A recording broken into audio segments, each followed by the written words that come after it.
Hello, welcome. Let's look at this question. NOV-DEC 2024.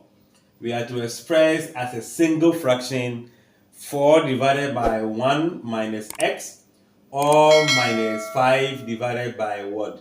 1 plus x. And these are the options to choose from. So solving as a single fraction, it means we are to find the LCM and divide by that LCM, not to multiply.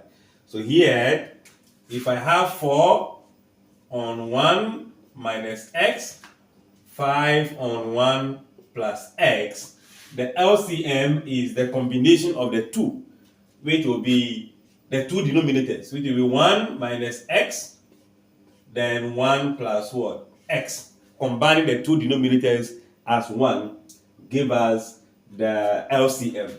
Then when 1 minus x divide the LCM, which is the product, it will cancel itself, remaining the other factor.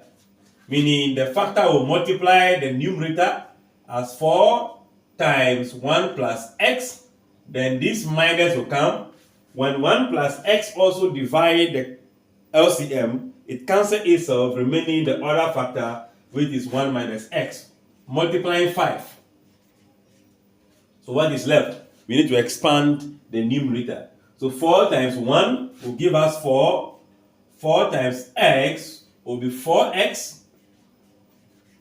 Then this is minus 5 times 1. Minus 5 times 1 will be minus 5. Minus 5 times minus x will be plus 5x divided by, if you look at this, first term, second term, they are all the same. A difference of plus and minus. That gives you a difference of 2 squared. Meaning 1 square minus x squared.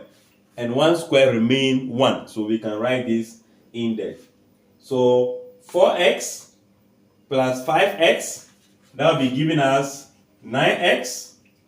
4 minus 5 will give you minus 1 divided by 1 minus x all square in this form. So which of the options represents our solution? That will be the option C. So this becomes the answer that we can go for. I guess you follow through and understand. Don't forget to share, like, comment, and subscribe.